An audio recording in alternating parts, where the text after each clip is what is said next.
Hurricane Bob has left a devastating effect on our community, and there is much to be known and done to keep our community safe after this terrible disaster. Due to massive amounts of rain and rivers overflowing their banks have caused a substantial amount of flooding, closing most roadways, several being washed out by streams or blocked off by runoff from hills and mountains.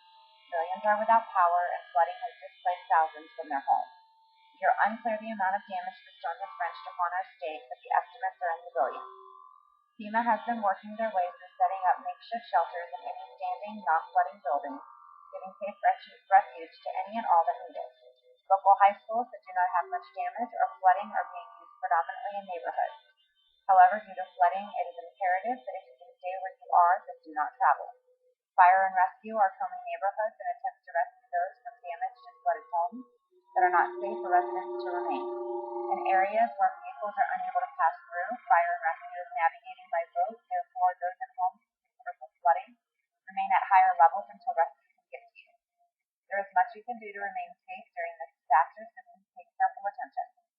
Power outages and flooding can cause electrical hazards. Never touch a downed power line or anything in contact with one.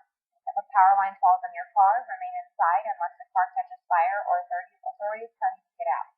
Do not touch a person who has been electrocuted without making sure the person is no longer in contact with the electrical source. Stay away from damaged buildings until building inspectors say it's safe to enter.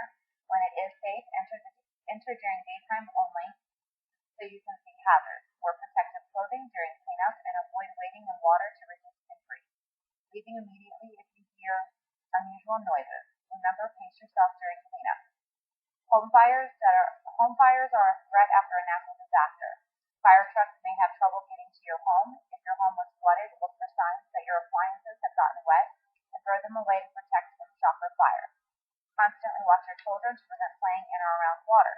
It doesn't take long and it doesn't take much water for young children to drown. In many cases, children who drowned have been out of sight less than 5 minutes and were in the care of one or both parents at that time. As we know, many roads have been flooded. Avoid driving through those areas, especially when the water is moving fast. Drownings can result from driving through water. In fact, as little as 6 inches of water may cause you to lose control of your vehicle, and as little as 2 feet of water will carry most cars away. Remember to be safe inside. Never use an electrical device that got wet. If it's still plugged in, turn off power at the main breaker. If power is out, use flashlights instead of candles. If you have to use candles, keep them away from anything that can catch fire, and always stay near those lit candles. Leave your home or another building right away if you hear shifting or unusual noises. This could mean the building is about to fall. Also keep in mind with excessive power outages while waiting for restored power, be mindful of carbon monoxide poisoning. Never use gas or coal burning equipment in your home, basement, or garage. If you're using a generator, never use generator in the house and be mindful of the flooded areas around your home. We have many volunteers coming in from nearby states, however, while working through this chaotic situation, it is taking some time to get them out there to help. If your home is secure and you're able to assist, please locate your neighboring high school where FEMA has sure to set up, or contact your local fire and rescue. They can use any volunteer help, especially if you have any kind of watercraft to help with rescue. They'll direct you where you need to be. Make sure to have battery-operated radios to keep with emergency broadcasts. The President has declared this as a major disaster, therefore we are being assisted with federal aid. We know this is a stressful situation. Please be patient and stay safe.